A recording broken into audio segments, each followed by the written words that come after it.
Hi hello friends, welcome to our channel. ఇప్పుడు మనం శ్రీ స్తంభాద్రి లక్ష్మీనరసింహ స్వామి దేవాలయం గురించి తెలుసుకుందాం.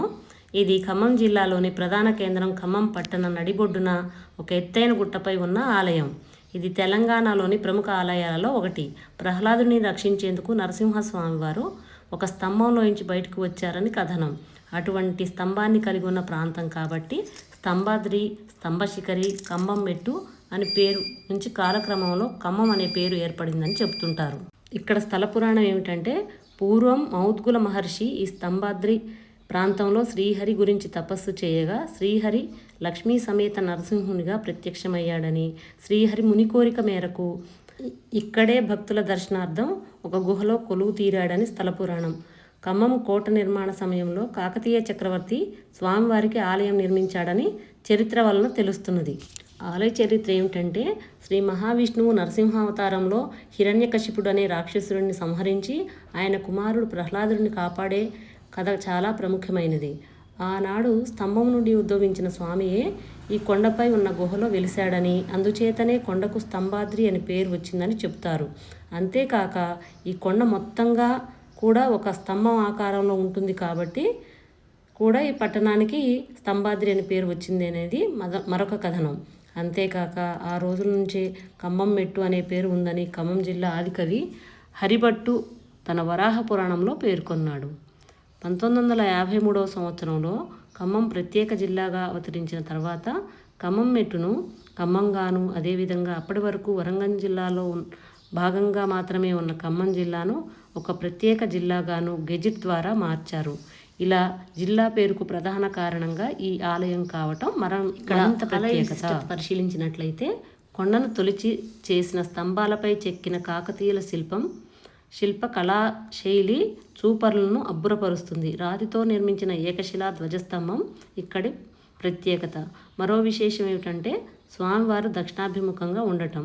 గర్భగుడిలో స్వామివారికి ఎడంవైపు లక్ష్మీదేవి, కుడివైపున అద్దాల మండపం ఉంటాయి. ధ్వజస్తంభం పక్కనే ఆంజనేయ స్వామి మందిరం, గుట్టపై సుబ్రహ్మణ్య స్వామి, విష్ణుమూర్తి, ఆంజనేయ మందిరం ఉన్నాయి. ఇక్కడ స్వామివారికి 3 పూటల పూజలు జరుగుతాయి. ప్రతి శుక్రవారం లక్ష్మీదేవికి క్షీరాభిషేకము, ప్రతి ఆదివారం అన్నదానము చేస్తుంటారు. నరసింహస్వామి వారు పానకప్రియుడు అంటారు. అందుకే నిత్యం పానకంతోనే స్వామివారిని అభిషేకం చేస్తుంటారు. ఇక్కడున్న 6.5 అడుగుల ఎత్తుండే నల్లరాతి సాయిబాబాను భక్తులు శ్రీకృష్ణుని అంశగా భావించి శ్రీకృష్ణాష్టమి నాడు సాయిబాబాకు విశేష పూజలు నిర్వహిస్తారు. నరసింహస్వామి అవతరించిన చెప్పే వైశాఖ శుద్ధ చతుర్దశి నాడు ఆలయంలో ప్రత్యేక పూజలు జరుగుతుంటాయి. 5 రోజులు బ్రహ్మోత్సవాలు నిర్వహిస్తారు. శ్రావణ మాసంలో స్వామివారికి పవిత్రోత్సవాలు, అమ్మవారికి విశేష పూజలు జరుగుతాయి. దేవి నవరాత్రుల సందర్భంగా దసరా నాడు స్వామివారికి అశ్వవాహనంపై ఊరేగిస్తారు. ఇక్కడి మరొక ప్రత్యేకత ఏమిటంటే, హిందువులతో పాటు ముస్లింలు కూడా తమ పెద్దల స్మారకార్థం ఏటా ఉగాది నాడు ఈ ఆలయానికి వచ్చి మొక్కులు చెల్లించి కానుకలు సమర్పించుకుంటారు. ఇక్కడి ప్రత్యేకత ఏమిటంటే, వర్షాకాలంలో నీరు ఎక్కువై కోనేరులో అన్ని వేళలా నీరు ఉంటుంది. ఆలయంలో స్వామివారి నాభి వరకు నీరు చేరుతుంది.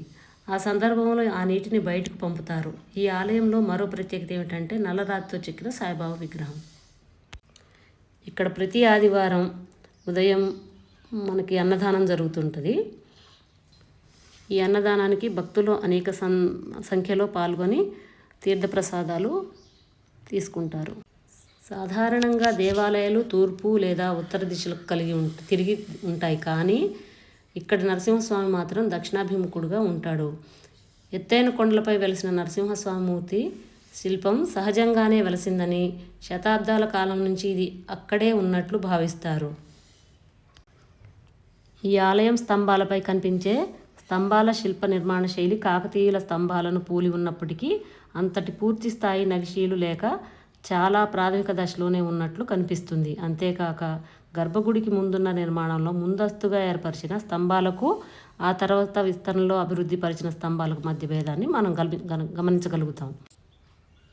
ఇక్కడి ధ్వజస్తంభం పూర్తిగా షెల్తో నిర్మించిందే, మరి అత్యంత ఎత్తుగాను కాక గుడి కంటే కొంత ఎత్తుగా మాత్రమే ఉంటుంది. అంతేకాకుండా ధ్వజస్తంభం గుండ్ర నిర్మాణంతో స్తూపం ఆకారంలో కాక ఇది నలుపలకలుగా దీర్ఘగణం ఆకారంలో ఉంటుంది.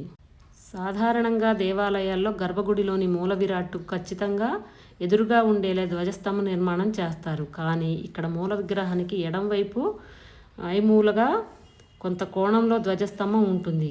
ఇలా ఉండటానికి కారణం మూల విరాట్టు ముందుగా లంబంగా కాక కొంత కోణంలో పక్కకు చూస్తున్నట్లుగా ఉంటుంది. రాతి ధ్వజస్తంభంపై అత్యంత ప్రాథమిక రూపంలో గీసిన ఒకటి పక్షి వంటి రూపం ఉంది. అంటే దానిని నరసింహ అవతారం ప్రాథమిక రూపమైన విష్ణుమూర్తికి వాహనమైన గరుత్మంతునిగా భావించి గీచి ఉండొచ్చు. అలాగే మరోపక్క ధ్వజస్తంభంపై చేప వంటి ఆకారం కనిపిస్తుంది. బహుశా స్తంభం తొడుగు లోపల పరిశీలిస్తే దశావతారాలు పూర్తిగా ఉంటాయేమో. ఈ చేప మత్స్యావతారానికి ప్రతీకగా గీచి ఉండొచ్చు. ఇంత ఎత్తుగా ఉన్న కొండపై సంవత్సరం పొడవునా నీటి నిల్వలు ఉంటాయి. కొండని రెండుగా చీల్చినట్లున్న ప్రాంతంలో అంతమైన కొలను కనిపిస్తుంది. ఉగ్రరూపుడైన నరసింహుని శాంతింపజేయటానికి అన్నట్లు కొలను నిండుగా ఉన్నప్పుడు అక్కడి నుండి ఉన్న నాభి వంటి అంతర్గత మార్గాల ద్వారా స్వామివారిని చల్లబరిచే అభిషేకం జరుగుతుందట. కొన్నిసార్లు కేవలం చెమ్మ వంటి తడి మాత్రమే కాక ఏకంగా ప్రవాహంలాగా నీరు కొండ మీద కొలను నుంచి గర్భగుడిలోనికి స్వామివారి విగ్రహాన్ని తడుపుతూ నీళ్లు ఈ అర్చకులు చాలాసార్లు గమనించారట. దీనిని దేవాలయ మహత్యానికి విశేష ఉదాహరణగా మూల విరాట్ కొంత కోణంలో రాతి ధ్వజస్తంభం నిర్మిస్తే సరాసరి ఎదురుగా కొంత నిలువెత్తు రాతి స్తంభం భూమిలో పాతి నిలబెట్టి ఉంటుంది. దానికి మధ్యలో ఒక గంట కూడా ఉంది. దీనిని మొక్కుబడులు తీర్చుకునే కోడె స్తంభంగా ఆలయ అర్చకులు పేర్కొన్నారు. మొక్కుబడులను అనుసరించి ఈ స్తంభానికి వారు దారంతా కొంత సమయాన్ని మేర కట్టేసుకోవడం ద్వారా మొక్కుబడిని చెల్లించుకుంటారని తెలియజేశారు. ఈ నారసింహ క్షేత్రానికి క్షేత్రపాలకుడు హనుమంతుడు. దక్షిణ దిశగా తిరిగి ఉన్న ఈ ఆలయంలో ఆగ్నేయ దిశలో క్షేత్రపాలకుని మందిరం ఉంటుంది. చాలా నారసింహ క్షేత్రాల్లో స్వామివారికి నైవేద్యం పానీయంగా పానకాన్ని సమర్పిస్తారు. మంగళగిరి పానకాల లక్ష్మీస్వామికి ఎన్ని బిందెల పానకం పోసినా స్వీకరిస్తాడని, అయినప్పటికీ భక్తులు ప్రసాదంగా కొంత మిగుల్చుతాడని కథనం చెప్తారు. అదేవిధంగా మిగిల్చే పద్ధతిలో శిల్పాన్ని నిర్మిస్తూ శిల్పులు తమ నైపుణ్యాన్ని ప్రదర్శించారు. ఇక్కడి ఖమ్మం గట్టు నరసింహస్వామికి పానకంతో అభిషేకం చేయటం ప్రత్యేకత. అత్యంత ఉగ్రరూపుడైన స్వామివారిని శాంతింపజేసేందుకు పానకంతో అభిషేకం చేయటం అనే పద్ధతి పూర్వకాలం నుంచి వస్తుందని తెలియజేస్తున్నారు. ఈ నారసింహ క్షేత్రానికి క్షేత్రపాలకుడు హనుమంతుడు. సర్పదోష మొక్కుబడులకు, దోష నివారణలకు సర్పశిల లేదా ఇప్పటి రోజుల్లో లాగా లోహ సర్పాలను పూజలో ఉంచి దేవాలయాల వద్ద వదిలేసి ఆనవాయితీ ఉంది. దానిని సూచిస్తున్నట్టుగా ఇక్కడ అనేక సర్పశిలలు కనిపిస్తాయి. ఇక్కడ ఆహ్లాదకరమైన పార్కు కూడా దేవాలయం ఆవరణలో ఉన్న విశాలమైన పార్కు ప్రధాన ఆకర్షణ. మెట్లదారిలో ఎక్కుతూ రావడానికి కష్టమైన వారికి పార్కు వైపు నుంచి వాహనాల ద్వారా చేరుకునే ఏర్పాట్లు చేయడం వల్ల భక్తుల రద్దీ మరింత పెరిగింది. భక్తి భావంతోనే కాకుండా ప్రశాంత వాతావరణాన్ని అనుభవించేందుకు కూడా ఈ స్తంభ శిఖరి అత్యంత అనుకూలమైన ప్రాంతం. ప్రాంతాల నుంచి ఖమ్మం పట్టణానికి రైలు లేదా బస్సు ద్వారా సులభంగా చేరుకోవచ్చు. హైదరాబాద్ నుంచి కేవలం 195 కిలోమీటర్లు దూరంలోను, ఆంధ్రప్రదేశ్ రాజధాని విజయవాడ నుంచి కేవలం 125 కిలోమీటర్ల దూరంలోను. ఇప్పుడు మనం చూస్తున్న స్థలం జమ్మిబండ. ఇది గుడికి దగ్గరలోనే కొద్ది దూరంలోనే ఉంటుంది. ఇక్కడ శ్రీదేవి శరన్నవరాత్రుల టైంలో అమ్మవారికి ప్రత్యేక అలంకారాలతో ఉదయం సాయంత్రం కుంకుమ పూజలు నిర్వహిస్తారు. Thank you for watching.